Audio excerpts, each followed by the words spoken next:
ಇನ್ನು ಧರ್ಮಸ್ಥಳದ ಪರವಾಗಿ ಸಾಕಷ್ಟು ಜನ ರಾಜ್ಯದಾದ್ಯಂತ ಈಗ ರಥಯಾತ್ರೆಯನ್ನು ಕೂಡ ಮಾಡ್ತಾ ಇದ್ದಾರೆ. ಒಂದು ಕಡೆ ಈಗ ಅಧರ್ಮ ಅಟ್ಟಹಾಸವನ್ನ ಮೆರಿತಾ ಇದ್ರೆ ಧರ್ಮದ ವಿಜಯ ಮತ್ತೊಂದು ಕಡೆ ನಡೀತಾ ಇದೆ. ಈ ಬೆನ್ನಲ್ಲೇ ಈಗ ಬೆಳ್ತಂಗಡಿಯ SIT ಕಚೇರಿ ಬಳಿ ಮಹತ್ವದ ಬೆಳವಣಿಗೆ ಈಗ ನಡೆದಿದೆ. ಬೆಳ್ತಂಗಡಿಯ SIT ಕಚೇರಿ ಬಳಿ ಮಹತ್ವದ ಬೆಳವಣಿಗೆ ನಡೆದಿದೆ ಅನ್ನೋದು ಕೂಡ ಗೊತ್ತಾಗ್ತಾ ಇದೆ. ಮಾಸ್ಕ್ ಮ್ಯಾನ್ ಚಿನ್ನಯ್ಯ ವಿರುದ್ಧ ಸೌಜನ್ಯ ತಾಯಿನೇ ಈಗ ದೂರನ್ನ ಕೊಟ್ಟಿದ್ದಾರೆ. ಮಾಸ್ಕ್ ಮ್ಯಾನ್ ಚಿನ್ನಯ್ಯ ವಿರುದ್ಧ ಸೌಜನ್ಯ ತಾಯಿ ಕುಸುಮಾವತಿ SIT ಅಧಿಕಾರಿಗಳಿಗೆ ದೂರನ್ನ ಕೊಟ್ಟಿದ್ದಾರೆ ಅನ್ನೋದು ಕೂಡ ಇಲ್ಲಿ ಗೊತ್ತಾಗ್ತಾ ಇದೆ. ಸೌಜನ್ಯ ಶವ ಬಿಸಾಡಿದ್ದಾಗಿ ಹೇಳಿಕೆ ನೀಡಿದ್ದ ಚಿನ್ನಯ್ಯ, ನೋಡಿ ಎಷ್ಟು ದೊಡ್ಡ ಮಟ್ಟದಲ್ಲಿ ಡೆವಲಪ್ಮೆಂಟ್ ನಡೀತಾ ಇದೆ ಈ ಪ್ರಕರಣಕ್ಕೆ ಅಂದ್ರೆ, ಸಂದರ್ಶನವೊಂದರಲ್ಲಿ ಹೇಳಿದ್ದ ಮಾಸ್ಕ್ ಮ್ಯಾನ್ ಚಿನ್ನಯ್ಯ ಹೇಳಿಕೆ ಮೇಲೆ ಈಗ ಕುಸುಮಾವತಿ ಅಂದ್ರೆ ಸೌಜನ್ಯ ತಾಯಿ ಕುಸುಮಾವತಿ ಈಗ SIT ಅಧಿಕಾರಿಗಳಿಗೆ ದೂರನ್ನ ಕೊಟ್ಟಿದ್ದಾರೆ. ಬೆಳ್ತಂಗಡಿಯ SIT ಕಚೇರಿಯಲ್ಲಿ ಚಿನ್ನಯ್ಯ ವಿರುದ್ಧ ಈಗ ದೂರು ದಾಖಲಾಗಿದೆ. ಬೆಳ್ತಂಗಡಿಯ SIT ಕಚೇರಿ ಬಳಿ ಮಹತ್ವದ ಬೆಳವಣಿಗೆ ಇದು. ಈ ಪ್ರಕರಣಕ್ಕೆ ಮತ್ತೊಂದು ತಿರುವನ್ನ ಪಡ್ಕೊಳ್ಳುವಂತಹ ಒಂದು ಘಟನೆ ಅಂತಾನೆ ಹೇಳ್ಬೋದು. ಮಾಸ್ಕ್ ಮ್ಯಾನ್ ಚಿನ್ನಯ್ಯನ ವಿರುದ್ಧನೇ ಕಳೆದ 2 ದಶಕಗಳಿಂದ ತನ್ನ ಮಗಳ ಸಾವಿಗೋಸ್ಕರ ನ್ಯಾಯಕ್ಕಾಗಿ ಹೋರಾಟ ಮಾಡ್ತಾ ಇದ್ದಂತಹ ಸೌಜನ್ಯ ತಾಯಿ ಮತ್ತೆ ಅವರ ಬೆಂಬಲಿಗರು ಇವತ್ತು ಈ ಒಂದು ವಿಚಾರವನ್ನ ಮನಸ್ಸಿಗೆ ಹಾಕೊಳ್ಬೇಕಾಗ್ತದೆ. SIT ಅಧಿಕಾರಿಗಳಿಗೆ ಈಗ ದೂರನ್ನ ಕೂಡ ಕೊಟ್ಟಿದ್ದಾರೆ ಅನ್ನೋದು ಕೂಡ ಇಲ್ಲಿ ಸ್ಪಷ್ಟವಾಗಿ ಗೊತ್ತಾಗ್ತಾ ಇದೆ. ಮೃತ ಸೌಜನ್ಯ ತಾಯಿ ಕುಸುಮಾವತಿ.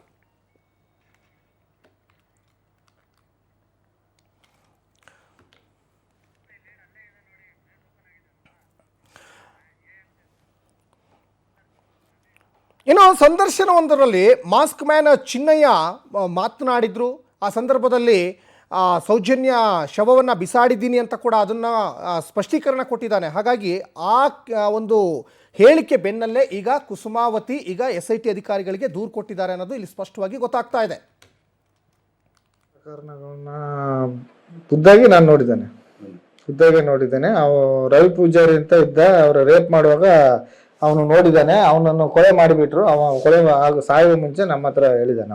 ರವಿ ಪೂಜಾರಿ ನಿಮ್ಮ ಹತ್ರ ಏನ್ ಹೇಳಿದ್ದ? ರವಿ ಪೂಜಾರಿ ಸೌಜನ್ಯ ಕೇಸ್ನಲ್ಲಿ ಒಬ್ಬ ವಿಟ್ನೆಸ್ ಕೂಡ. ಹೌದು, ಅವನು ಚಿಕ್ಕದನಿಗಳು ರೇಪ್ ಮಾಡಿ ಅವ್ರ ಮಗ ಅವರೆಲ್ಲ ರೇಪ್ ಮಾಡಿ ಹಾಕಿದ್ದಾರೆ, ನಿನ್ಗೆ ವಿಷಯ ಗೊತ್ತಿಲ್ಲ ಮಾರೆ ಅಂತ ಹೇಳಿ ಅವ್ನು ಹೇಳ್ಬಿಟ್ಟು ಸತ್ತೋದ. ಆತರ ಹೇಳ್ತಾ ಇದ್ದ, ಅದು ಅವ್ರ ಕಿವಿಗ್ ಬಿತ್ತು. ಅದಕ್ಕೆ ಅವನಿಗೆ ಕರೆದು 20,000 ದುಡ್ಡೆಲ್ಲ ಕೊಟ್ರಂತೆ. ದುಡ್ಡೆಲ್ಲ ತಗೊಂಡು ಅವನು ಸ್ವಲ್ಪ ಎಣ್ಣೆ ಆಗ್ತಾ ಇದ್ದ ಹುಡುಗ. ಹಾಗೆ ಇರ್ಬೇಕಾದ್ರೆ ಅವನನ್ನು ಆಫೀಸಲ್ಲೇ ಕೊಂದ್ಬಿಟ್ರು. ಸೌಜನ್ಯ ಪ್ರಕರಣಗಳನ್ನ ಖುದ್ದಾಗಿ ನಾನು ನೋಡಿದ್ದೇನೆ. ರವಿ ಪೂಜಾರಿ ಅಂತ ಇದ್ದ, ಅವರ ರೇಪ್ ಮಾಡುವಾಗ ಅವನು ನೋಡಿದ್ದಾನೆ. ಅವನನ್ನು ಕೊಲೆ ಮಾಡಿಬಿಟ್ರು. ಕೊಲೆ ಸಾಯುವ ಮುಂಚೆ ನಮ್ಮ ಹತ್ರ ಹೇಳಿದ್ದಾನೆ. ರವಿ ಪೂಜಾರಿ ನಿಮ್ಮ ಹತ್ರ ಏನ್ ಹೇಳಿದ್ದ? ರವಿ ಪೂಜಾರಿ ಸೌಜನ್ಯ ಕೇಸ್ನಲ್ಲಿ ಒಬ್ಬ ವಿಟ್ನೆಸ್ ಕೂಡ. ಹೌದು, ಅವನು ಚಿಕ್ಕದನಿಗಳು ರೇಪ್ ಮಾಡಿ ಅವ್ರ ಮಗ ಅವರೆಲ್ಲ ರೇಪ್ ಮಾಡಿ ಹಾಕಿದ್ದಾರೆ, ನಿನ್ಗೆ ವಿಷಯ ಗೊತ್ತಿಲ್ಲ ಮಾರೆ. ಈ ಬಗ್ಗೆ ಹೆಚ್ಚಿನ ಡೀಟೇಲ್ಸ್ ಅನ್ನ ನಮ್ಮ ಪ್ರತಿನಿಧಿ ರೂಪೇಶ್ ಈಗ ಕೊಡ್ತಾ ಹೋಗ್ತಾರೆ. ಈಗ ರೂಪೇಶ್ ಇಲ್ಲಿ ಬಹಳ ಮುಖ್ಯವಾಗಿ 2012ರಲ್ಲಿ ಸೌಜನ್ಯ ಸಾವನ್ನಪ್ತಾರೆ. ಆ ಸಾವಿಗೆ ನ್ಯಾಯಕ್ಕೋಸ್ಕರ ಅವರ ತಾಯಿ ಕುಸುಮಾವತಿ ಸೇರಿದಂತೆ ಸೌಜನ್ಯ ಪರ ಹೋರಾಟಗಾರರು ಸಾಕಷ್ಟು ಹೋರಾಟಗಳನ್ನು ಮಾಡಿದ್ರು, ಅಂಗಲಾಚಿ ಬೇಡ್ಕೊಂಡ್ರು ನನ್ನ ಮಗಳ ಸಾವಿಗೆ ನ್ಯಾಯ ಕೊಡಿ ಅಂತ. ಆದರೆ ಈ ಮಾಸ್ಕ್ ಮ್ಯಾನ್ ಚಿನ್ನಯ್ಯನ ವಿರುದ್ಧವೇ ಇವತ್ತು ಕುಸುಮಾವತಿ ದೂರನ್ನ ಕೊಟ್ಟಿದ್ದಾರೆ. ಮೇಜರ್ ಟ್ವಿಸ್ಟ್ ಸಿಗ್ತಾ ಇದೆ. ಏನೆಲ್ಲ ಹೆಚ್ಚಿನ ಡೀಟೇಲ್ಸ್ ಸಿಗ್ತಾ ಇದೆ ತಮಗೆ ರೂಪೇಶ್?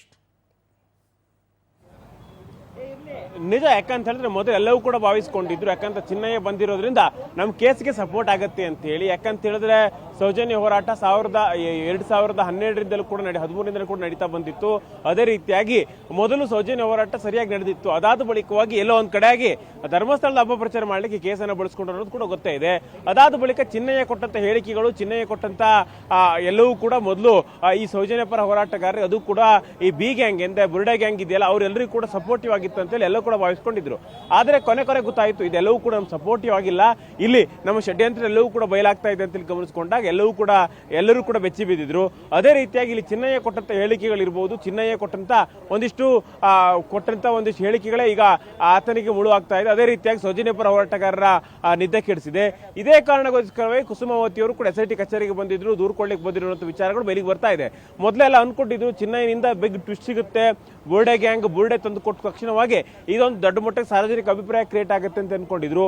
ಆಗಿದ್ದು ಹೌದು, ಯಾಕಂದ್ರೆ ಬುರ್ಡೆ ಬ್ಯಾಂಕ್ ಬಂದಾಗ ಹೇಳ್ತಿದ್ರು, ನೋಡಪ್ಪ ಒಂದ್ ಸಲಕ್ಕೆ ಈಗ ತಲೆಬುರುಡೆ ಸಿಕ್ಬಿಡ್ತು, ಆತ ಇನ್ನೂ ಕೂಡ ಅಗದ್ರೆ ಭೂಮಿ ಮೇಲ್ಗಡೆ ಒಂದು ತಲೆಬುರುಡೆ ಸಿಕ್ಕಿದೆಯಂತೆ, ಇನ್ನು ಭೂಮಿ ಒಳಗಡೆ ಅಗದ್ರೆ 100 ಅಲ್ಲ 1000 ತಲೆಬುರುಡೆಗಳು ಅಸ್ಥಿಪಂಜರಗಳು ಸಿಗಬಹುದು ಅನ್ನುವಂಥ ನಿರೀಕ್ಷೆಗಳಿತ್ತು. ಎಲ್ಲವೂ ಕೂಡ ಬುಡ ಮೇಲ್ ಮಾಡಿತ್ತು. ಅದಾದ ಬಳಿಕ ಅತ್ಯಂತ ಚಂದದ ನಿರೂಪಣೆಯನ್ನು ಕೂಡ ಮಾಡಿತ್ತು.